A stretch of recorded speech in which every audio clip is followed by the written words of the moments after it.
허락하신 하나님의 말씀은 로마서 16장 1절로 16절까지 말씀입니다.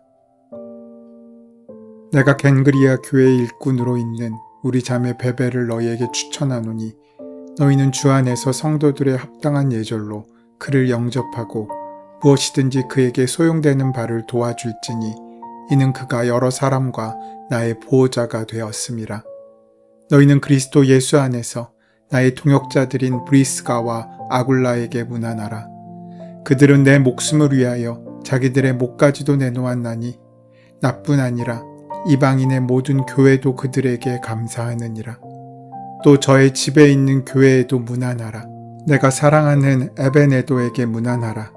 그는 아시아에서 그리스도께 처음 맺은 열매니라. 너희를 위하여 많이 수고한 마리아에게 문안하라. 내 친척이요 나 함께 갇혔던 안드로니고와 유니아에게 문안하라.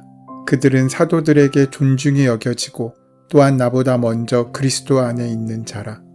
또 주 안에서 내 사랑하는 암블리아에게 문안하라. 그리스도 안에서 우리 동역자인 우르바노와 나의 사랑하는 스타구에게 문안하라. 그리스도 안에서 인정함을 받은 아벨레에게 문안하라. 아리스토블로의 권속에게 문안하라. 내 친척 헤로디온에게 문안하라. 나기수의 가족 중 주 안에 있는 자들에게 문안하라. 주 안에서 수고한 드루베나와 드루보사에게 문안하라. 주 안에서 많이 수고하고 사랑하는 버시에게 문안하라. 주 안에서 택하심을 입은 루포와 그의 어머니에게 문안하라. 그의 어머니는 곧 내 어머니니라. 아순그리도와 블레곤과 허메와 바드로바와 허마와 및 그들과 함께 있는 형제들에게 문안하라. 빌롤로고와 율리아와 또 네레오와 그의 자매와 올름바와 그들과 함께 있는 모든 성도에게 문안하라. 너희가 거룩하게 입맞춤으로 서로 문안하라. 그리스도의 모든 교회가 다 너희에게 문안하느니라. 우리는 이제 로마서의 마지막 장에 이르렀습니다. 그동안 공적인 말씀을 전하던 바울은 이제 인간적이고 개인적인 인사의 말을 전하고 있습니다. 그 사랑이 넘치는 아름다운 모습을 우리는 만나게 됩니다. 로마서 16장에는 많은 이름들이 기록되어 있는데 여기에는 그리스도인 공동체 안에서 아름다운 교제가 무엇인지를 우리에게 보여주고 있습니다. 그렇게 인간미가 진하게 배어나오는 본문을 통해서 사랑하는 동역자들을 향한 바울의 그리움도 엿보입니다. 바울은 자신이 편지하는 성도들에게 감사의 마음을 전함과 동시에 자주 서로 문안할 것을 권면합니다. 사도 바울은 그동안 자신을 헌신적으로 도운 37명의 이름을 거론하면서 개인적인 문안 인사를 하고 있습니다. 바울은 당시에 이미 큰 영향력을 끼치고 있는 사도였습니다. 그런 그가 한 교회 안에서 수십 명의 개인들의 이름을 기억할 뿐만 아니라 소개하고 추천하고 있습니다. 이는 비단 바울뿐 아니라 우리를 향한 주님의 마음, 그 관심을 보여줍니다. 우리에게 사명을 맡겨주신 주님께서는 우리가 그 사명을 충실하게 또 신실하게 그리스도인의 삶의 모습으로 우리의 삶을 하루하루 살아가기를 원하시는 것입니다. 오늘 본문에 등장하는 사람들은 자신에게 맡겨진 사명에 충실하게 또 인생의 목표를 예수 그리스도의 복음을 전함에 둔 사람들입니다. 그래서 오늘 본문은 단순한 인사말로 여겨질 수도 있지만 여기에는 교회에 대한 본질적인 의미가 함께 담겨 있습니다. 교회가 무엇인지, 예수를 믿는 삶이 어떤 것인지에 대해 우리가 생각하지 못했던 훨씬 더 높은 영적인 차원의 것을 말하고 있는 것입니다. 바울 사도는 이방인의 구원과 예루살렘의 구원의 놀라운 진리를 마감하면서 자신의 사역을 도왔던 사람들의 이름을 거론하고 문안하고 있습니다. 먼저 1절입니다. 내가 겐그리아 교회의 일꾼으로 있는 우리 자매 베베를 너희에게 추천하노니. 바울이 가장 먼저 문안한 성도는 베베입니다. 바울은 그녀를 겐그리아 교회의 일꾼이라고 소개하고 있습니다. 오늘 본문에서 일꾼으로 번역된 헬라어 디아코노스는 일꾼 또는 집사로 번역할 수 있는데 남성 명사를 의도적으로 사용하고 있습니다. 베베는 교회의 여자 지도자였음을 유추해 볼 수 있고 2절을 보면 바울은 베베를 나의 보호자라고 소개하면서 그녀가 물질적으로 후원한 이였음을 알 수 있게 만들어줍니다.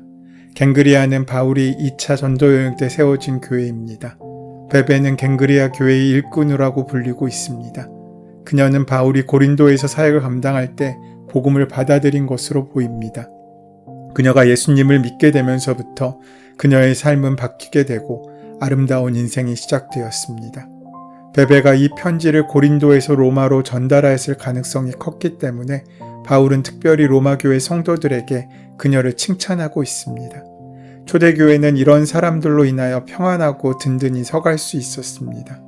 바울은 오래전부터 로마 교회를 방문하려고 하였고 이제 이를 실행하기에 앞서서 베베를 통해 이러한 계획을 편지로 보냅니다. 아울러 그녀를 환대하고 필요한 모든 것을 도와주라고 부탁합니다. 베베는 바울은 물론 여러 사람에게 보호자가 되어 주었습니다. 이것은 재정적인 후원 또한 실질적인 안전을 지켜주었음을 의미합니다. 그의 사랑은 그저 말에만 있지 않고 그의 삶의 나눔과 때로는 희생과 포기가 동반된 것임을 알 수 있는 것입니다. 베베는 경제적으로 넉넉한 사람이었을 것이며 전도자와 극빈자들을 계속해서 도와주었을 것입니다. 초대교회에는 이런 일을 하는 여성들이 적지 않았습니다. 바울이 마게도니아의 첫성 빌립보에 사역할 때에는 루디아라는 여인이 그들 일행을 강권하여 머물게 하고 섬겼습니다. 이러한 후원에 힘입어 복음이 더욱더 효과적으로 전해질 수 있었습니다. 베베와 같은 보호자가 되기 위하여 주님께서 오늘 우리에게 맡겨주신 사명과 달란트가 무엇인지 우리는 고민하며 최선을 다하는 삶을 살아야 합니다. 주님의 손과 발이 되어서 맡겨진 바에 충성을 다하여 감당할 때 우리 주님께서 누구에게라도 마음 놓고 추천할 수 있는 존재의 기쁨을 누리게 될 것입니다. 이어서 3, 4절에서 바울은 동역자라고 부르는 한 부부를 우리에게 소개합니다. 그는 브리스가와 아굴라 부부입니다. 그들은 바울과 친밀한 관계였습니다. 부부는 로마 황제에 의하여 추방되어 고린도로 왔을 때 거기서 2차 전도 여행 중이던 바울을 만나 함께 천막을 만드는 일을 하면서 생활하였습니다. 바울을 통해 복음을 받아들인 부부는 완전히 새로운 사람이 됩니다. 바울의 여정 가운데 함께하였고 황제의 추방령이 해제되었을 때에는 로마로 돌아가서 그곳에서 복음을 전했습니다. 또한 성경에 능통한 아볼로에게까지 복음을 더 정확하게 풀어내어 설명해 줄 정도로 뛰어난 동역자들이었습니다. 이들은 복음을 전하는 일을 최우선에 두고 살았던 사람들입니다.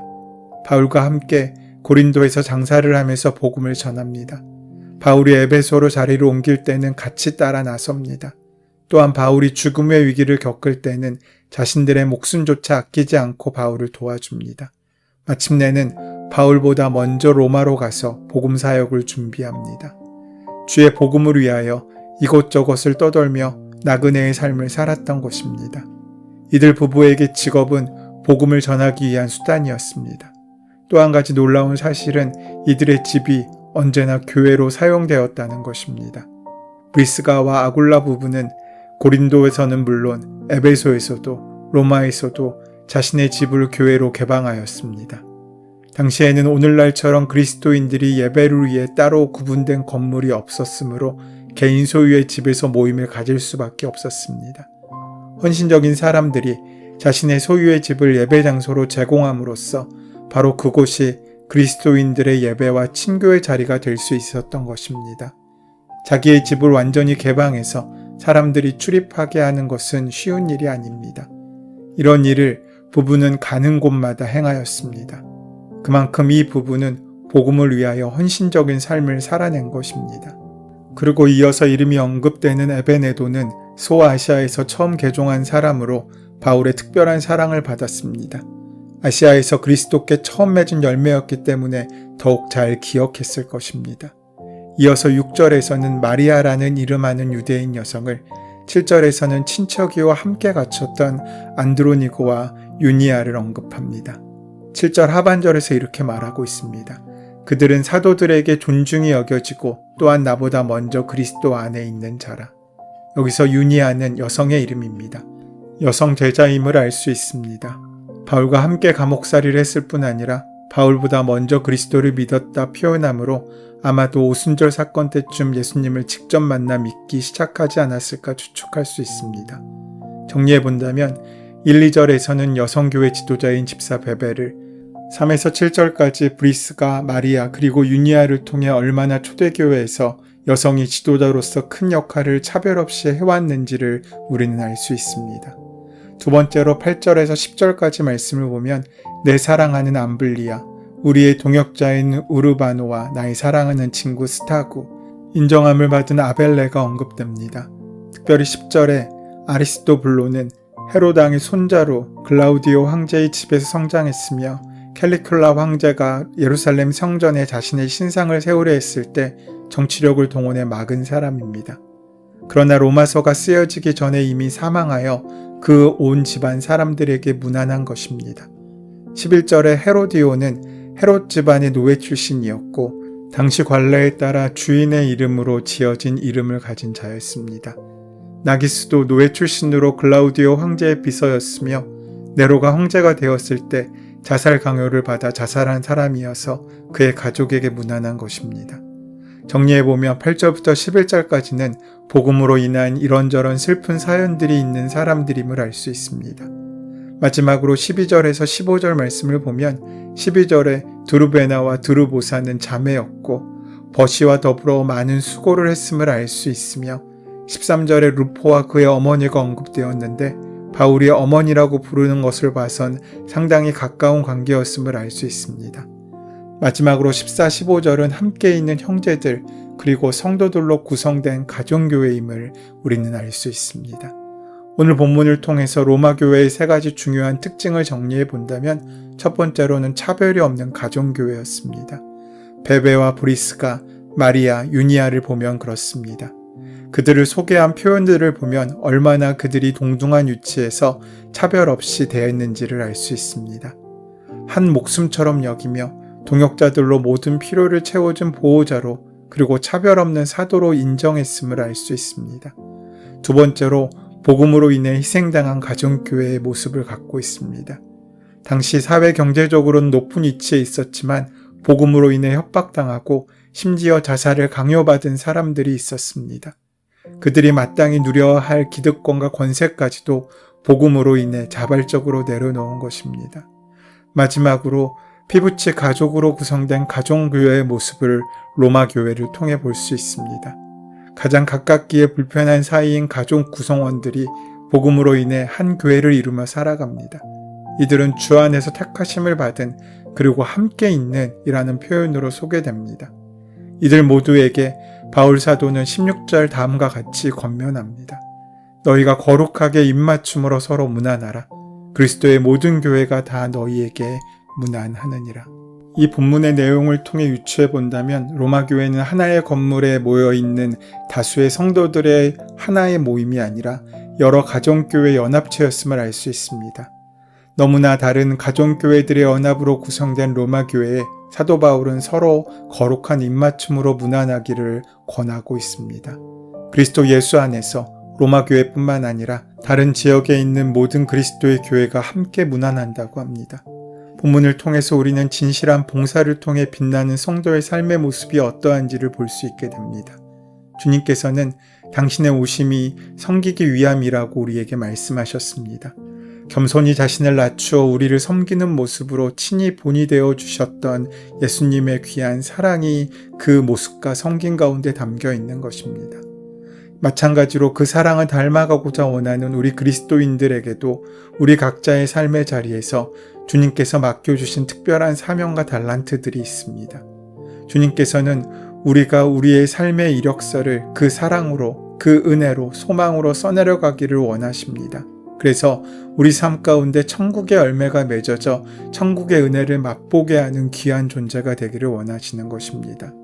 그 사명으로 살아갈 때 우리의 삶은 빛나게 될 것입니다. 또한 우리는 신앙으로 기억되는 성도가 되어야 합니다. 당시 로마 교회의 성도는 분명히 이들이 전부가 아니었을 것입니다. 많은 그리스도인들이 있었겠지만 그럼에도 불구하고 바울은 유독 이 사람들을 기억하며 문안하고 있는 것입니다. 그 이유는 그들이 다른 사람들에게 기억될 만한 신앙생활을 하였기 때문입니다. 하나님께서는 특별한 사람을 찾으시는 것이 아니라 사랑에 충성된 자를 찾으십니다. 그렇게 마땅히 신실하게 감당해야 할 일을 충실히 감당하며 맡겨진 달란트를 사용하고 또 열매 맺음으로 잘하였노라 충성된 종아라고 칭찬받는 우리의 인생, 우리의 하루가 되기를 간절히 소원하고 또 축원합니다. 은혜의 주님, 부족한 저희를 긍휼히 여기셔서 은혜를 더하여 주시옵소서. 그리하여 주님께서 우리에게 맡겨주신 사명을 신실하게 감당하는 참된 그리스도인의 삶의 모습이 우리의 실상이 될 수 있도록 인도하시고 역사하여 주시옵소서. 예수님의 이름으로 기도드립니다. 아멘. 이제 오늘 이 아침 우리에게 허락하신 본문의 말씀이 오늘 나에게 들려주시는 주의 음성으로 만나지기 위하여 본문의 말씀을 깊이 묵상하시고 함께 기도하는 시간 가지도록 하겠습니다. 함께 기도합니다.